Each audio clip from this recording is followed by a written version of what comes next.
自2025年11月23日，每日圣言讲读经，对上主重视。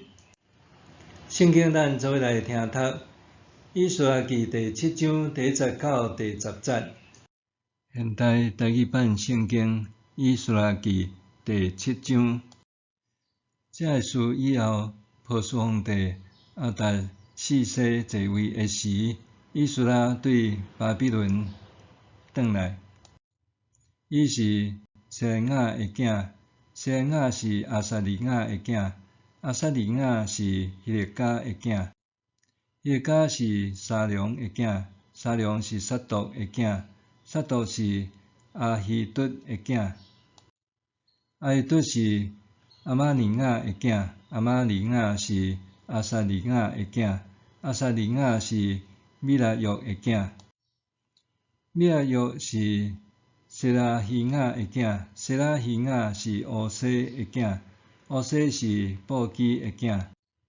布基是阿比斯的囝，阿比斯是菲尼哈的囝，菲尼哈是伊利阿撒的囝，伊利阿撒是大祭司阿伦的囝。以斯拉对巴比伦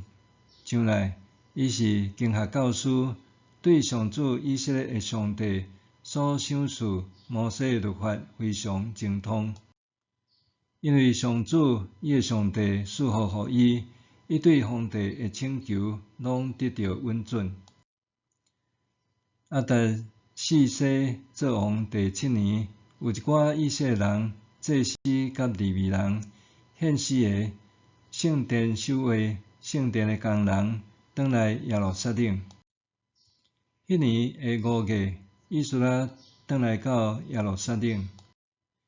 正月初1，伊对巴比伦起身；5月初1就到耶路撒冷，因为伊的上帝施恩的手帮赞伊。以斯拉专心研究佮实行上主的律法，将规个命令教导以色列人。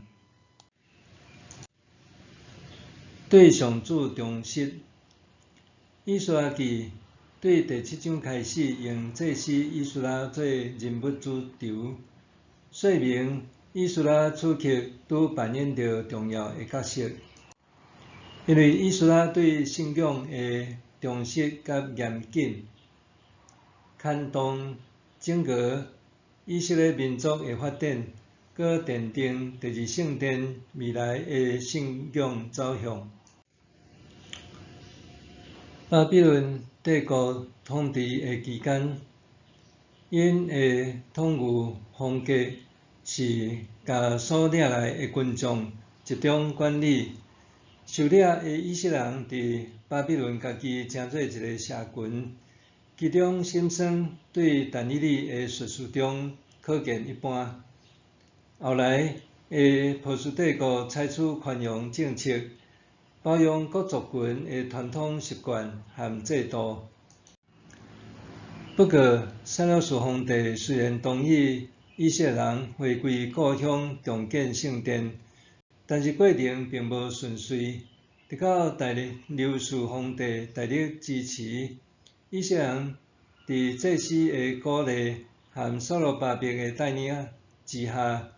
完成重建圣殿的工作。接续亚达四世皇帝赐予予以斯拉，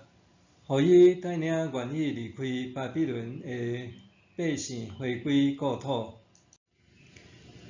以斯拉被赋予这项重要的任务，毋简单因为伊是大祭司亚伦的后代，佮因为伊重视伫家己的职分，受到上位者信任。波斯帝国常常雇用有外交和法律训练的书记来翻译属国也是盟邦的文件，佮派因出访调查，协助皇帝和伊的参谋做决定。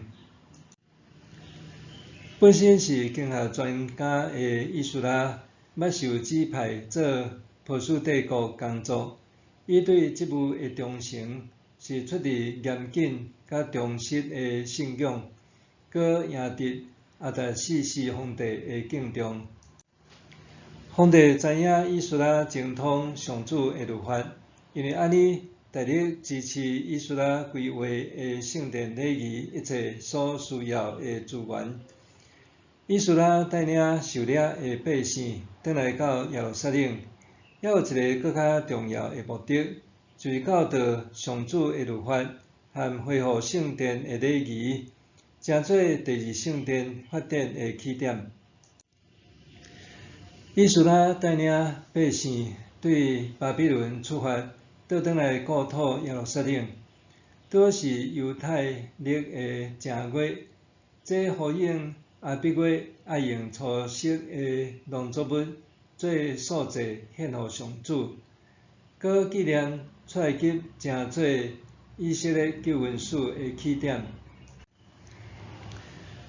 上时这个月的巴比伦名称是尼散月，象征回归故土的时，就算荒芜，但是一切拢会当重新开始，成做圣地。伫这相同的脉络意义下面，显示耶利米书16章14、19、15节捌讲到的应允已经实现。上主毋单单是迄位捌带领以色列人出埃及的永活上主，也是带领因离开北方土地，回归故土的永活上主。但咱是毋是伫生活周遭发现因为实践信仰带来的丰盛祝福呢？千万毋通轻看信仰带来的力量，应当时时审视生活甲信仰的连结，搁时常抬头仰望迄位永活的上主。这是以斯拉捌行过的路，也是所有对上主忠实的人应该行的路。默想，假使敬虔甲坚韧的信仰不在伫血缘甲关系，是在伫甚物呢？是甚物原因，互其他人对基督徒的生命中看见永活上主的保守甲祝福呢？假使敬虔甲坚韧的信仰不在伫血缘甲关系，是在伫甚物呢？是甚物原因，互其他人对基督徒的生命中看见永活上主的保守甲祝福呢？咱来祈祷，主上帝，感谢你的保守甲同在，互我明白你是早伫地、现在伫地、将来也永远伫地的上主。愿我会当搁较认真思想你的话语，明白你为我准备的道路，拢有意想未到的祝福。奉主圣名祈祷，阿们。愿上帝赐你身心灵拢永行平安。